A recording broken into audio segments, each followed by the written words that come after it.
दोस्तों, पुलगांव में जब कुछ मुसलमान आतंकवादियों ने हिंदू लोगों के धर्म पूछकर उनको बंदूक से मार दिया और उन पर हमला किया और वहां पर बमबारी और गोलीबारी किया, तभी वहां पर कुछ देर बाद एक बहुत बड़ा चमत्कार हुआ, जिसे देखने के बाद आपके आसमान तले जमीन खिसक जाएंगे और आप भाग का रह जाएगा। जी हाँ मेरे दोस्तों, आप सही सुन रहे हैं।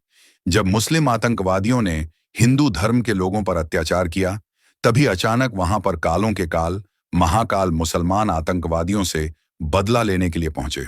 जी हां मेरे दोस्तों, मैं बहुत ही ज्यादा क्रोधित थे और उनके आंखें इतनी ज्यादा लाल थे कि लोग देखकर हक्का बक्का रह गए।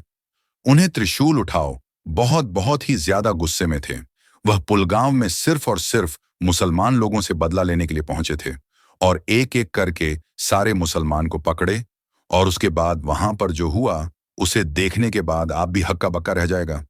आपका भी उनके पार्टी की पार्टी रह जाएगा और आपका भी आसमां चले जमीन के साथ जाएंगे। तो दोस्तों, चलिए कितना समय बर्बाद किया, आज की इस वीडियो को शुरू करते हैं। और वीडियो शुरू होने से पहले 22 अप्रैल 2025 की वह सुबह किसी आम दिन की तरह थी, जब भारत भर से आए तीर्थयात्री और पर्यटक कश्मीर की सुंदर वादियों में बसे पहलगाम की ओर रवाना हुए थे। वे लोग बायसरण घाटी की ओर जा रहे थे, एक ऐसी जगह जिसे कुदरत ने अपने हाथों से तराशा है। लेकिन किसी को क्या पता था कि उस दिन वहां अधर्म का नंगा नाच होने वाला था। दोपहर होते होते अचानक चारों ओर गोलियों की आवाजें गूंज उठीं। आतंकियों ने निर्दोष लोगों को रोका, महिलाओं और बच्चों को एक ओर किया और पुरुषों से पूछा, कलमा पढ़ो। जो पढ़ नहीं पाए, उन्हें वहीं गोलियों से भून दिया गया। चारों ओर चीख पुकार मच गई, धरती कांपने लगी, आकाश गूंज उठा और घाटी खून से लाल हो गई। लेकिन तभी कुछ हुआ जो किसी ने सोचा भी नहीं था। बायसरण घाटी की चट्टानों में से अचानक एक तेज उजाला फूटा। हवा भारी हो गई, घना धुआं उठने लगा और एक तेज आवाज गूंजी, बस अब अधर्म का अंत होगा। धुएं से निकलकर प्रकट हुए स्वयं महादेव शंकर भगवान। उनके मस्तक पर त्रिनेत्र चमक रहा था, हाथों में त्रिशूल और जटाओं से निकलती गंगा धारा बर्फ को पिघला रही थी। घाटी के मृत पड़े शरीरों की आत्माएं, उनके मस्तक पर त्रिनेत्र चमक रहा था, हाथों में त्रिशूल और जटाओं से निकलती गंगा धारा बर्फ को पिघला रही थी।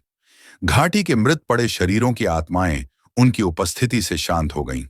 शंकर भगवान ने अपनी जटाएं झटक कर जमीन पर मारी और वहीं से एक विशाल नाग वासुकी निकला। उन्होंने कहा, इन राक्षसों ने मेरे भक्तों पर वार किया है, अब काल इन पर उतरता है। जैसे ही भगवान ने त्रिशूल उठाया, घाटी के चारों ओर एक दिव्य घेरा बन गया। आतंकी डर के मारे इधर उधर भागने लगे। त्रिशूल से निकली अग्नि रेखा ने उन्हें वहीं जला। कुछ जो बचकर भागने लगे, उनके सामने बर्फ के शेर प्रकट हुए, मां दुर्गा के वाहन, जिन्होंने उन्हें दबोच लिया। पूरा इलाका शुद्ध हो गया। भगवान शंकर ने फिर घाटी की ओर देखा और कहा, जिनके खून से यह भूमि लाल हुई है, उनकी आत्माएं अब मुक्त हैं। लेकिन जब जब अधर्म बढ़ेगा, मैं फिर आऊंगा। याद रखना, यह भारत है, यहां सहिष्णुता है पर कायरता नहीं। यह कहकर वे अंतर्ध्यान हो गए। आज भी बायसरण घाटी के कोने में एक नई गुफा पाई गई है, जहां से लगातार डमरू की धीमी धीमी ध्वनि आती है। जब शंकर भगवान ने आतंकी राक्षसों का अंत किया और घाटी को शांत किया, तब चारों ओर भय के साथ एक अजीब सा सन्नाटा था।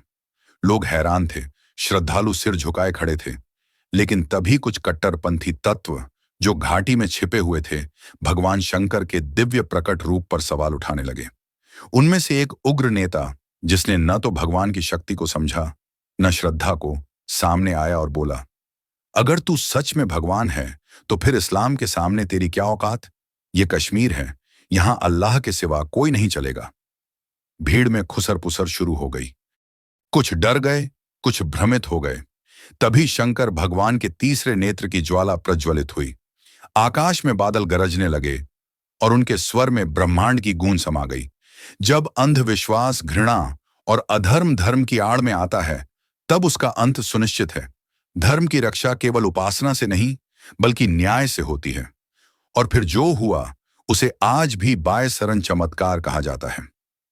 चमत्कार की शुरुआत भगवान ने अपनी जटाएं धरती पर मारी और उसी जगह विशाल ज्योतिर्लिंग निकल आया। लेकिन यह कोई साधारण ज्योतिर्लिंग नहीं था। यह आग की ज्वाला से बना था और उसमें से एयूएम नमः शिवाय की ध्वनि गूंज रही थी। ज्योतिर्लिंग के चारों ओर 7 रंगों की तेज रोशनी फैली और वहां खड़े सभी लोगों की आंखें बंद हो गईं। कट्टरपंथियों की आंखों के सामने उनके अतीत के पाप प्रकट हो गए। उन्होंने जो अन्याय किए थे, जो मासूमों को सताया था, सब कुछ उनके सामने चलचित्र की तरह घूम गया। उनमें से कई डर के मारे गिर पड़े। उनके मुंह से अनायास ही निकल गया, हे महादेव, हम अंधे थे, क्षमा करें। एकता की पुकार शंकर भगवान ने तब मुस्कान के साथ कहा,